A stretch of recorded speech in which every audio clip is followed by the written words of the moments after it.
lot of money for our people. We'll be able to lower taxes substantially, and we're going to be proud of ourselves. I know it's time to pass the torch. So I'm announcing today that I will not be seeking re-election at the end of my term.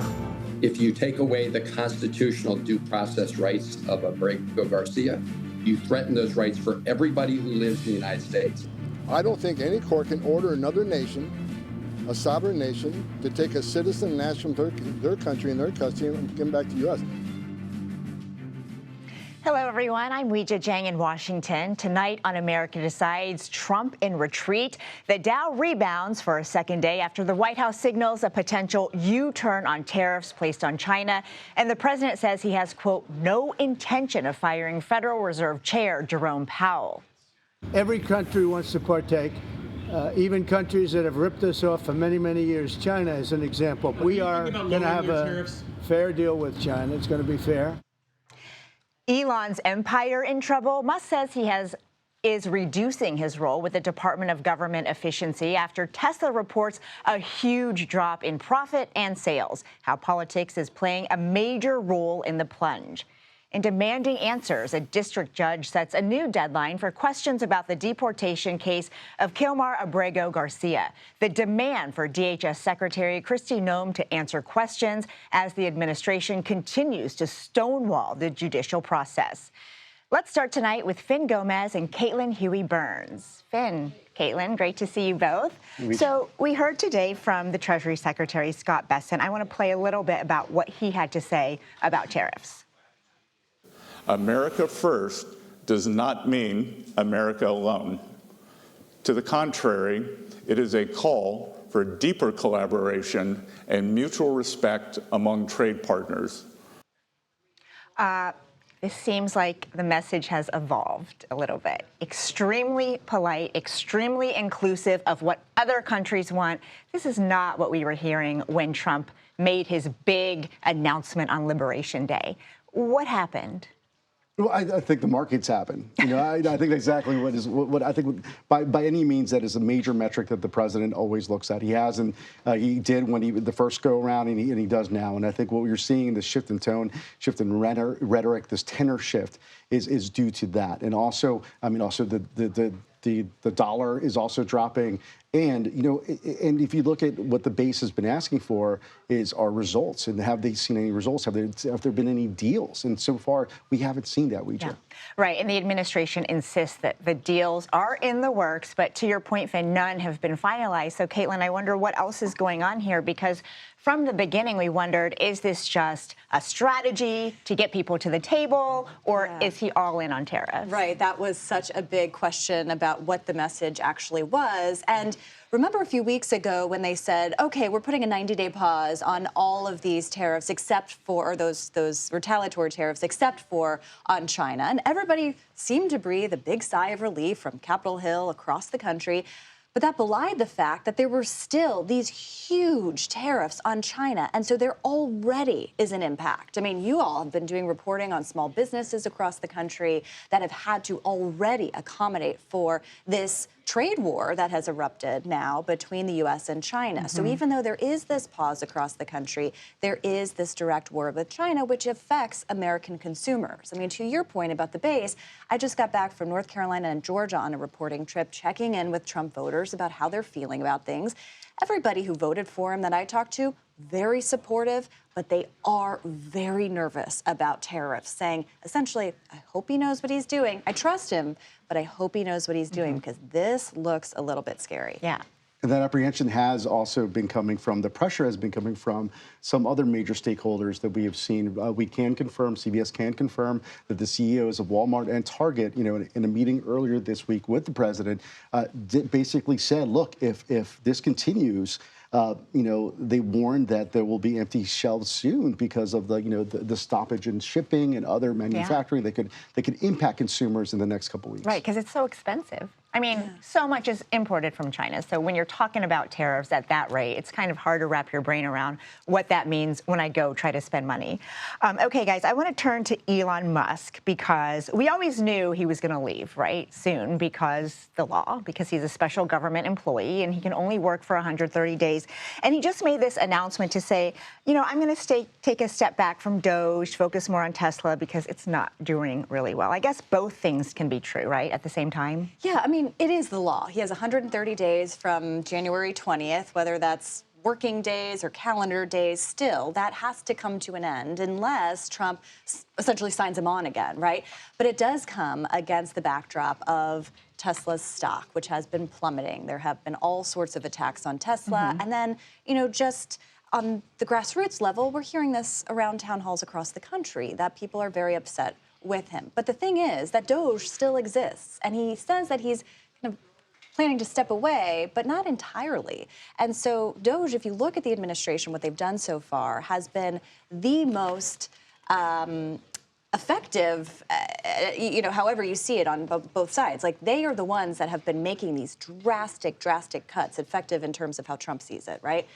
So it still exists, even if Elon Musk diminishes his role in it. You know, by some estimates, the Elon Musk, the richest man the world has, lost a lot of money, a considerable amount of money, is upwards of $150 billion. Some reports claim, but you know, also he's a special government employee. To your point, like those 130 days. But one question we have to ask is the administration adherent to those rules and that structure? Also, in that same investors call, Elon Musk said that he was going to keep involved in some manner until 2029. You know, to the end of the Trump term. So let's see what happens. Well, and let's see how the actual cabinet members feel about his departure, maybe making some more space for them to shine because he sucked up a lot of oxygen. Yeah, absolutely. Okay, I want to turn lastly, before we let you go, to Ukraine, because obviously last week the president said he agreed with Secretary Rubio, who said, look, if we don't decide what we're going to do in a couple of days, we're just going to walk away. And the vice president pretty much echoed that. Can you guys bring us up to speed on what he said about Ukraine negotiations? Yeah, and I mean, he did say earlier this week that he expected Russia to really commit to some sort of deal this week, and it's it's now Wednesday. We haven't seen it. You know, we do have this upcoming trip coming up in Saudi. Let's see if anything happens. But so far, there's been a lot of fluidity here, and again, there's been a point where people have to ask, where are the results here? This is again someone who campaigned as you covered him, throughout the political cycle. He said that he was going to end this war on day one. Yeah, and experts we were talking to last week were saying, look, that was always such an unrealistic promise, obviously. But just the threat of pulling out of these negotiations already incentivizes Russia. If the U.S. is saying, hey, we may not be involved, what is the incentive for Russia to stay at the table here? And we don't know exactly what the parameters of any kind of deal are at this point. I've been pressing NSC about that, and they won't give them. But we do know that the idea that Russia is any kind of delay in all of this, or the U.S. saying, hey, we may not be involved, benefits Russia. Yeah, well, he's apparently losing patience, but he's also very invested in making a deal, so we'll see what happens. Finn Gomez and Kayleen Huey-Burns, thank you both so much. And Scott McFarland joins us now with the latest on the Kilmar Abrego Garcia case. Scott, thanks for being with us. So the Trump administration has asked to pause discovery in this case. Can you tell us more about why? Yeah, this is a dramatic and escalating standoff between the Trump administration and this federal judge in Greenbelt, Maryland, outside of Washington, named Paula Zinnes. In a pretty scorching 8-page order last night, the judge accused the Trump administration of simply stonewalling, of obstructing her orders, of bad faith. This is some pretty powerful words for a federal judge to put in an order. She doesn't think she's getting the information she has required from the administration about Abrego Garcia, and she has made clear before she thinks they're defying her order that he be returned from the Salvadoran prison to the United States. She had set an end-of-day deadline today for more information, but you can just sense here, unless the administration does something striking to bring more new information to the judge she's not getting, this is going down a path which could lead to contempt of court against somebody at the administration for how they're handling this case in this court. Well, we heard from border czar Tom Homan about the case today. He certainly gave us a clue about what's to come. Take a listen, Scott. He's home. He's a citizen of El Salvador, a native El Salvador, who had due process, despite what you're hearing, been ordered removed by 2 separate immigration judges. The best that could happen for him if he actually gave back to the United States, he would be detained and removed again. Does what Homan is saying here reflect the argument that the government is making in court? The government's not actually crystallizing much of an argument here about Abrego Garcia, and that's what the judge is concerned about. She has asked them to explain why he was deported to El Salvador, his current condition, to make the type of argument you kind of heard Tom Homan make there. Representatives of Abrego Garcia would say Tom Homan is leaving out something pretty important here, that there was a court order in 2019 that prohibited Abrego Garcia from being sent to El Salvador, a country he fled years ago and was not to be returned to. That's where he is right now. So there's a violation, a mistake made in this deportation that the administration has acknowledged. But this has metastasized, Ouija, into something different. Whether the court orders are to be followed by the Trump administration. This judge believes her orders are not being followed. That is much more fundamental and much bigger than just Kilmar Abrego Garcia. And Scott, before we let you go, it's another day, another court case. And today, Trump said that he is going to sue a massive law firm that was also in court today suing the Trump administration. So can you catch us up on that? There's a bit of a mixed message in the president's social media post today saying he will challenge the Perkins Coie law firm. The Perkins Coie law firm is suing the Trump administration over that executive order which prohibits them from doing business with federal buildings and federal employees inside of federal complexes. It's the judge in this case, Beryl Howell, who appears ready to put a halt to that executive order. But the president in his social media post started criticizing the judge, too. It's unclear what grounds he would have to sue the law firm suing him, but it sure does typify 2025, doesn't it? Lots of things and lots of courts. And that's where you spend much of your time, Scott. And we're lucky you spent some of it today here with us. Thank you. Thank you. Jennifer Jacobs joins us now with new reporting on Pete Hegseth. Jen Jacobs is known in Washington and elsewhere as the Scoop Machine, and this is her latest scoop about the Secretary of Defense and his wish to install a makeup room at the Pentagon. Jennifer, tell us all about it. Well, the Secretary of Defense, Pete Hegseth, is a TV guy, used to work at Fox News, was a co-host of his own show, and he's been doing appearances on Fox News from the briefing room at the Pentagon. Now, there's a green room adjacent to the press briefing room that used to have a table in the middle with some chairs around it where officials would study their notes before they would go out and brief reporters. So what Secretary Hegseth did was he asked for it to be modified into more of a makeup studio. So they took out the table and chairs, and they put in a mirror, and they put in a long countertop for makeup, and they put in a director's chair. So there was just a small number of changes made. Initially, the plan was for it to be about $40,000 or actually higher in renovations. Now, in this kind of period of cost cutting and the era of DOGE austerity, that was changed to something much more simple. And actually, Pentagon officials told my colleague, Ellie Watson, and I that they were able to recycle items from other parts of the military, other parts of the Pentagon, to move them in there to lower the costs of doing these renovations for this makeup studio. So to be clear, the studio exists. It's just a lot cheaper than what Hegseth wanted. Initially, he was talking for about a more elaborate one. It's this one that, as it turned out, it's much more simple. And, you know, his boss is a TV guy, too. So I wonder if the president or anyone close to him have weighed in on this because, you know, I imagine there's a part of them that at least gets it because, you know, President Trump wants all of his spokespeople to look good. That's exactly right. We were told that the initial idea for doing this upgrade to this green room came from one of Pete Hegseth's aides, a deputy assistant, who used to be one of his Fox News producers, and she suggested doing the upgrade. And also, there was approval, there was nods of agreement from his wife, as well as his chief spokesperson, who said, yeah, this is a good idea. But you're exactly right, Weija. This is a very television-focused administration. Any member of the president's cabinet is going to have to be concerned about being media-focused, doing that media messaging and that media management. All right. Thank you so much, JJ. And we'll see you on your next scoop, which I'm sure will be either tonight or tomorrow. Thanks.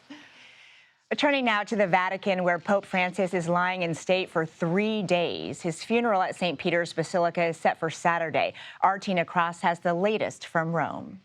Tens of thousands of mourners from around the world are streaming into St. Peter's Basilica in Vatican City to say a final farewell to Pope Francis. There's kind of just a mixture of emotions. He was such a beloved leader.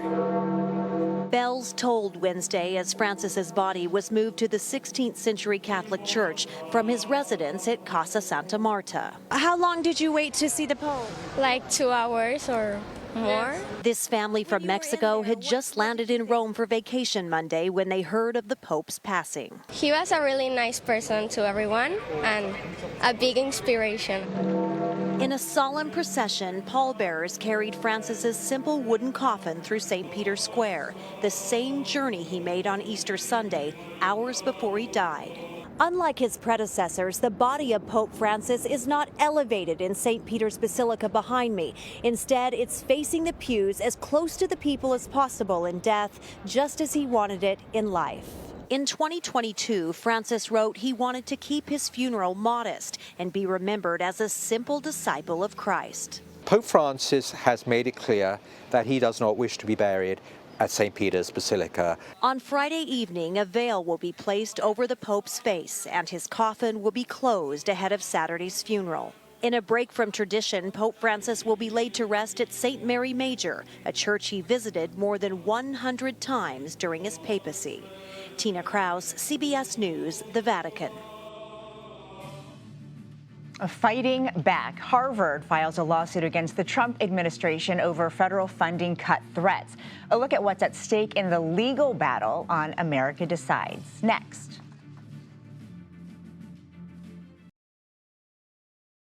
It's part of this continued playbook that Donald Trump has been using, which is to silence critics, right? First he went after the law firms, then he went after companies, then he went after everyday Americans. Now he's going after colleges and universities. That was just some of my conversation on Face the Nation with Massachusetts Governor Maura Healey over the dispute between President Trump and Harvard. The university this week filed a lawsuit against the administration. Harvard is challenging threats to cut billions in research funding for failing to comply with several demands. For more, we are joined by Steven Pinker. He is the co-president of Harvard's Council of Academic Freedom. Thank you so much for making some time for us today. Pleasure. So you've been quoted saying that the president's actions are, quote, following the playbook of totalitarian dictatorships elsewhere in the world. Can you talk about what got you to that point? Well, the history of dictatorships show that among the things that they do is try to neutralize any source of criticism or organization of the people, such as, in this case, law firms, companies, and universities, places where people congregate and they discuss what's going on.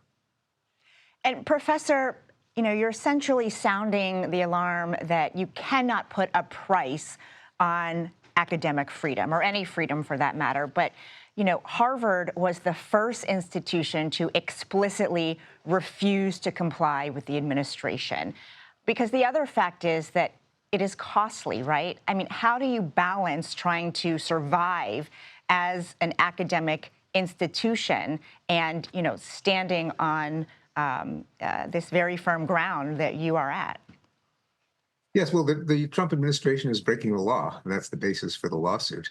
When the government funds research projects at a university, after the university, the scientists at the university compete for those funds. If they get a grant, they're using taxpayer money to advance science, and the administration doesn't have the right to jerk around a university by threatening to withhold money that Congress has authorized for research.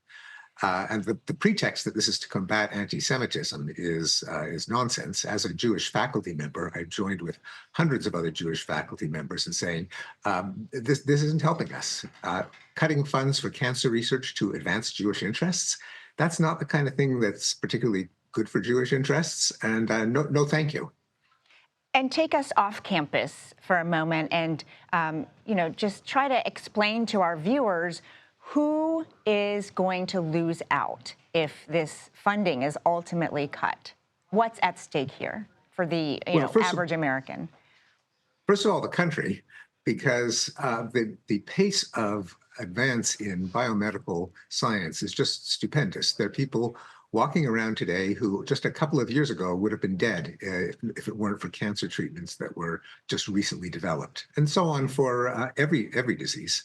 But second of all, there's a large cohort of young scientists who feel that their entire careers are being threatened. Not only will they be laid off and unemployed, but they just don't see a future in science. And so all of the investment that we've made in a whole generation of young scientists will go to waste. Then there's just the taxpayer waste and all of the ongoing experiments that may have to be suspended, where all the money that's been put into them in the past few years will just go down the drain. Scientists have said they may have to euthanize monkeys that are in the midst of experiments. There are samples that will spoil. There are volunteers that they'll lose track of. So this is the damage will be particularly acute in parts of the country where the university and its labs are themselves among the biggest employers. And that isn't just true of the Boston area. We heard from Governor Healy of Massachusetts, but many parts of the country, such as Alabama, the university is one of the biggest employers. And so what is your message to those other universities that have not responded in the same way that Harvard has? Well, it would be to take advantage of the law. The Trump administration now is breaking the law, and universities have every right to insist that the money that has been authorized by Congress for research that benefits the whole country go there and not be used as a way to just punish universities just because the Trump administration feels hostile to them. Professor Steven Pinker, thank you so much. We hope you'll come back as we continue to follow this case. Thank you. The White House digs in on Defense Secretary Pete Hegseth. From signal chats to Pentagon problems, our reporter panel weighs in next on America Decides.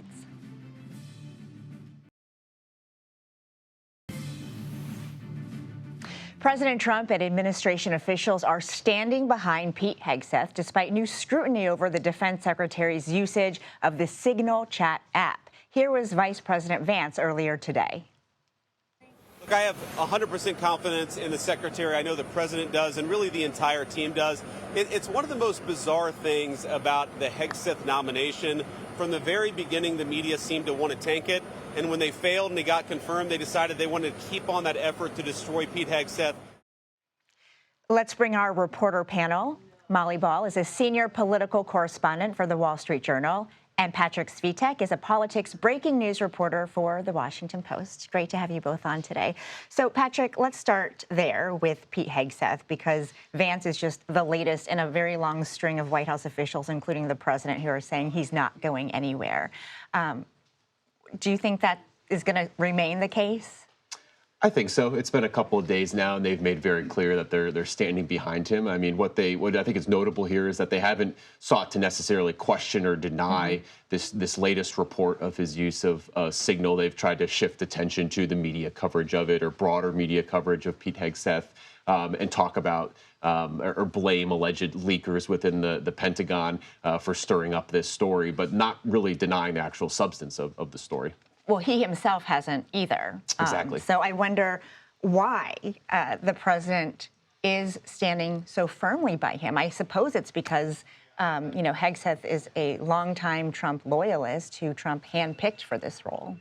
That's right. I mean, the various figures in the president's base have been pretty much unanimous in saying that they view Hegseth as a leader of this sort of America First philosophy. And for that reason, the president and people around him just have said they don't want to give the satisfaction to Patrick's point, the fake news media of giving them the scalp, even if they are uncomfortable with some of what's going on at the Pentagon and do view it as a political problem. And as people from the Pentagon very recently themselves have said, it is a very chaotic atmosphere inside that building with a lot of turmoil.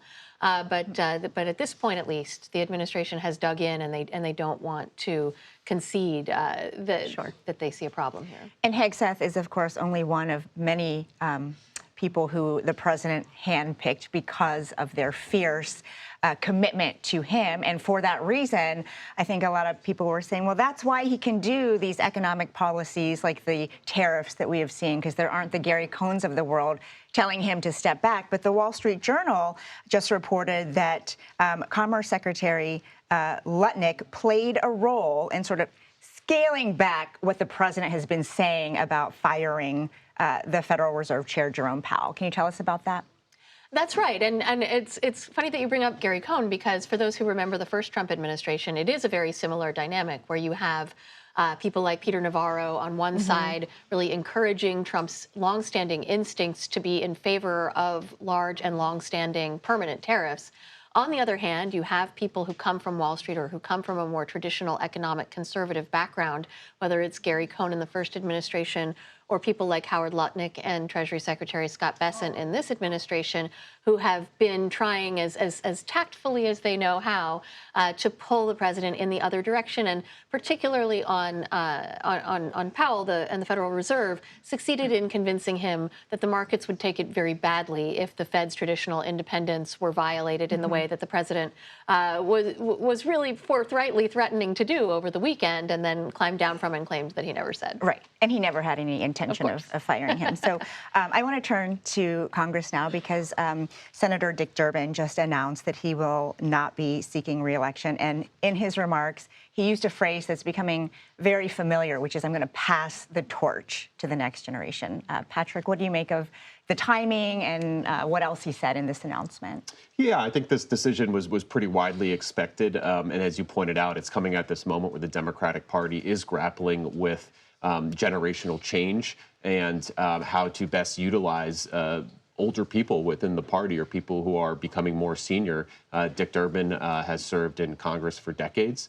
He's 80 years old. And so given the moment that we're in, I think it feels natural that level of scrutiny, has been placed on him. And his announcement almost kind of leaned into that, talking about passing the torch and, implying this is an opportunity for a new generation of leaders to step forward in Illinois. And there's definitely going to be a new generation stepping forward. Yes. We've heard so many names already, at least 3 House Democrats from the state, the lieutenant governor potentially. And so this primary is going to kick off pretty soon. It'll probably be very active.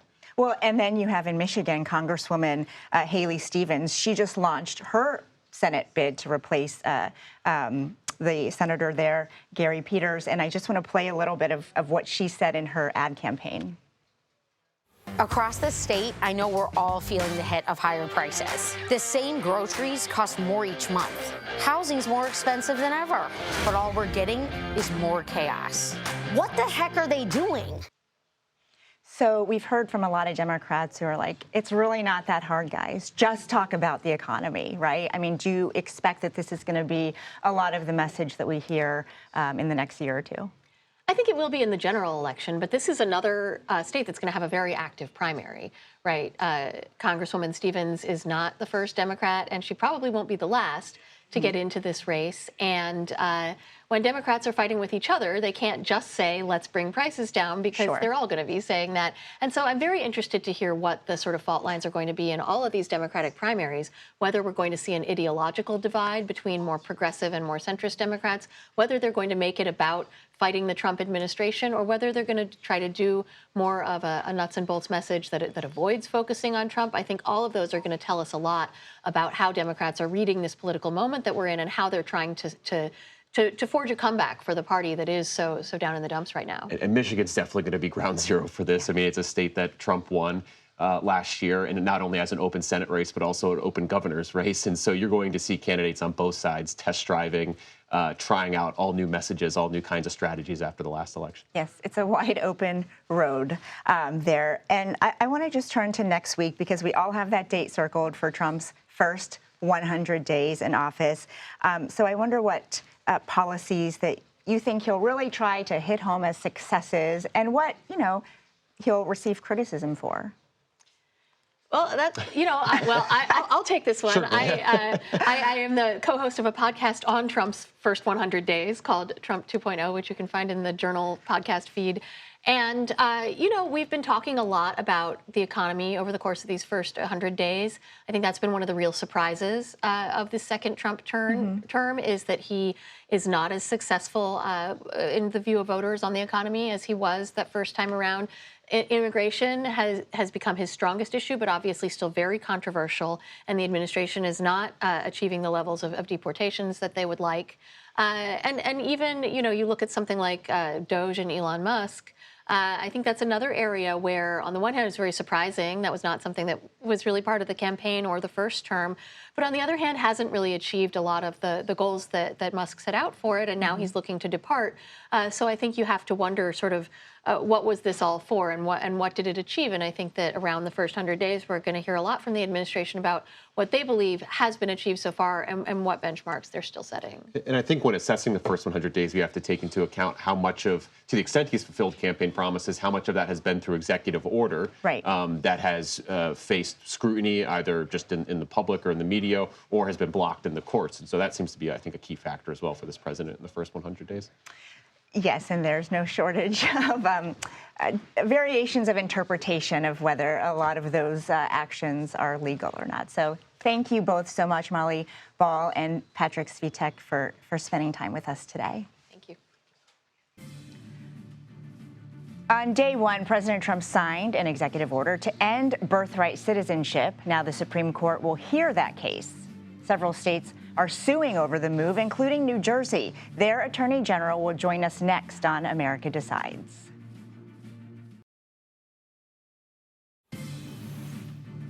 Welcome back to America Decides. The Supreme Court will hear arguments on President Trump's plan to end birthright citizenship next month. The 14th Amendment guarantees citizenship to all persons born or naturalized in the United States. But on President Trump's first day in office, he issued an executive order to end that right for the children of people who are in the U.S. illegally. New Jersey is one of several states challenging that order, and the state's Attorney General, Matthew Platkin, joins me now. Thank you so much for joining us, Attorney General. I want to ask you about oral arguments, which are set to begin on May 15th. Of course, there are 6 Republican-appointed justices, and I wonder, how you are feeling with just a couple weeks away before they are set to hear this case.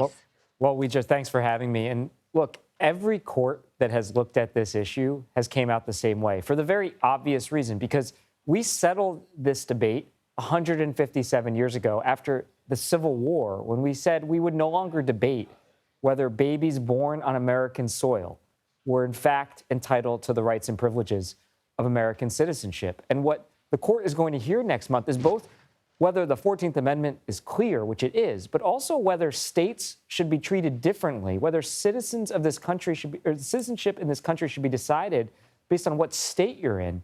Not only whether or not you were born in this country, but which state in this country you're born in. And that's never been the case in American history. Well, President Trump weighed in last week after he found out the Supreme Court was going to take up this case. I want to play for you a little of what he said. I think the case has been so misunderstood. That case, birthright citizenship, is about slavery. Look at the dates on which it was signed. It was right at that era, right after the Civil War.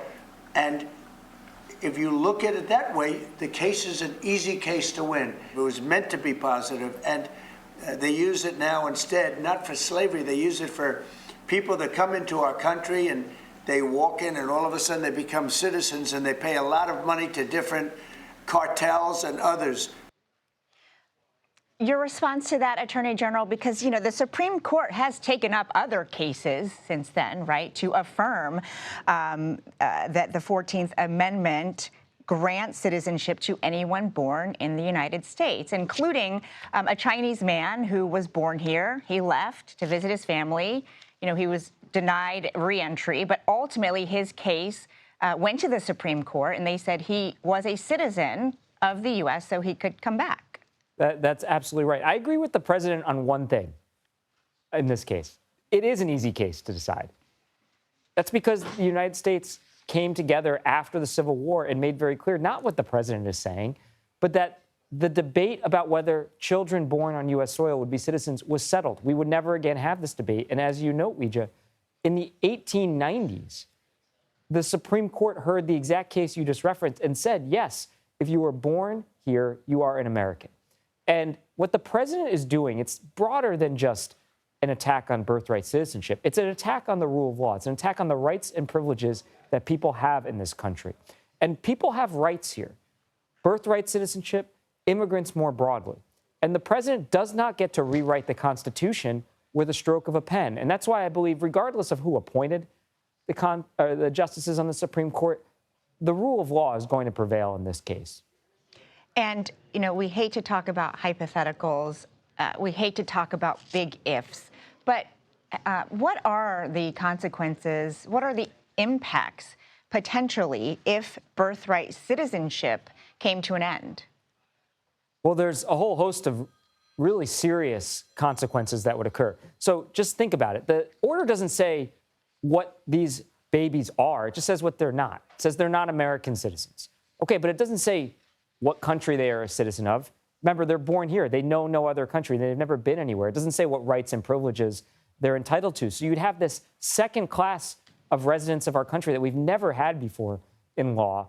And in New Jersey alone, that's 6,000 babies every year. It's hundreds of thousands across the country. And just think about the idea of citizenship being decided by what state you're on. If you're a mother giving birth in South Jersey and your child is at risk, a lot of people choose to go to Children's Hospital of Philadelphia because it's very, very good hospital. Pennsylvania is not a part of our suit. So is the president really saying, is the Supreme Court really going to say that that child should be a citizen based on which hospital his parent selects? I don't think that's what the 14th Amendment drafters meant. I don't think anybody has ever thought the Supreme Court or birthright citizenship should be decided that way. This, of course, is just one of several legal cases we are tracking involving President Trump and the administration and his executive orders. And there are legal experts in other cases that would argue that he is, not complying with Supreme Court rulings and decisions. So can you talk about whether you're worried that the administration will ignore the Supreme Court's ruling if it is not in his favor? Well, I think every American should be concerned by statements by the president, the vice president, the attorney general that have raised the specter that they will not comply with orders from any court, including the United States Supreme Court. Our nation is built on the rule of law, and part of that means we adhere to court orders, whether or not we agree with them. We don't like a lower court, we can appeal it. We can appeal it up to the Supreme Court, but the Supreme Court is the final court. And this administration has threatened to not follow the law. And I hope the American people, if that were to come to pass, will stand up and make clear their perspective. Because if we lose that in this country, then we no longer live in a democracy. We no longer live in a country that is governed by the rule of law. New Jersey Attorney General Matthew Platkin, thank you so much, and we hope to see you again on this program.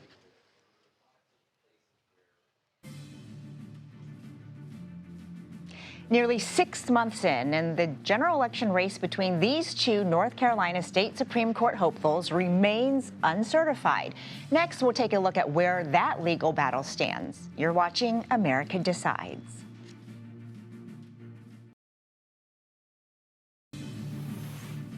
Welcome back to America Decides. It has been nearly 6 months since the 2024 general election, but one race still remains uncertified. It's the North Carolina Supreme Court justice race between Democratic incumbent Justice Allison Riggs, and Republican challenger Judge Jefferson Griffin. He is seeking to toss out roughly 65,000 military and overseas ballots. Let's bring in David Becker. He is a CBS News election law expert and political contributor. He is also the executive director for the Center for Election Innovation and Research. David, great to be with you today. So the latest court ruling on this just unfolded last night in favor of Justice Riggs. So help us understand first how we got here and what that ruling says. So, as you mentioned, this is the very last case that's yet to be certified. It is a very close race for the North Carolina Supreme Court. Justice Riggs won that race by about 700 votes. And that's not that uncommon in North Carolina. There was a very recent Supreme Court race just a couple years ago where a sitting Supreme Court justice lost by just a few hundred votes also. So it's very common for these races to be close. And what happened is after that election, the losing candidate, Judge Griffin, has filed cases in state court to try to get votes thrown out from registered voters, voters who thought they were following the rules as they were described by the State Board of Elections and the courts as they were defined by them prior to the election. And then there's also this parallel track of federal court cases, and that's what happened last night with the federal court saying that a state Supreme Court decision, an appellate court decision, which would require review of some of those voters and notice going to the voters trying to seek to get additional information from the voters, that was stayed, that was enjoined pending further federal court review. And you can understand why. It's because in American history, we've never had a case where voters had followed the rules that were defined by the courts and the election officials before the election and had those rules changed on them after the election. This is the first case like that. And it's obviously raising some serious concern both in the federal courts and perhaps in the state courts. And what is Judge Griffin saying? What is his argument for trying to toss these 65,000 votes out? So there's three different groups of voters that he's challenging, and he's choosing certain areas of North Carolina to challenge them, probably areas where he thinks Justice Riggs did better. So there's a large group of voters who just didn't have a driver's license number or some other identifying number in the voter registration database. It's important to note that's probably not because they didn't provide it. They probably did provide it. It just wasn't collected and stored appropriately by government officials. And it's also important to note that the North Carolina voter registration database is one of a very small number of states that actually publishes it on the internet. This is all known to all of the candidates well in advance. They could have challenged under North Carolina law any voter they thought was ineligible for any particular reason prior to the election. That was not done here. Why didn't he? Does he have an answer for why he waited till after? It's a very good question. I think the courts are really going to look at that very carefully because of a candidate who loses waits too long. They're really going to have trouble bringing that claim after they've lost. Another couple of categories, there's these military and overseas voters that were told they didn't need to provide ID prior to the when they cast a ballot because they were military and overseas voters, and that was difficult for them. They were told that was upheld by the courts. Now he's challenging that after the fact. And then there's a very small number of voters who fall into this category of people who never actually resided in North Carolina, but are probably the children of overseas citizens who last lived in North Carolina. And they were allowed under North Carolina state law to participate. Those votes are also at issue. That's the smallest group. The State Board of Elections reviewed all of these after the Supreme Court ruled, and they found that there's only about 1,500 votes that are probably actually at issue. And they were going to send notice to those individuals, but the federal courts have stayed that for now, waiting to review it further. So can you talk about the broader significance of this? I imagine it's not typical for there not to be a decision half a year after the election. And so what significance does the outcome in this case have on elections? Well, it could have a tremendous significance because it's not only the distance of time since the election occurred, but the fact that the losing candidate is challenging rules that voters relied upon when they cast a ballot in November. Right. Like they were told by the state board and the courts that if they did these certain things, if they jumped through hoops, North Carolina was enacting a new voter ID requirement, which they all followed and showed ID. If they did all of these things, their ballots would count. And this would be the first time in American history where that wasn't the case. And so it could be very, very dangerous for future elections if the courts follow the rulings. Well, we hope to have you back whenever it is decided so you can help us unpack it. Thank you so much, David Becker. Thank you. Well, that does it for today. We'll be back with another edition of America Decides tomorrow at 5 p.m. Eastern. The Daily Report is coming up next on CBS News 24/7.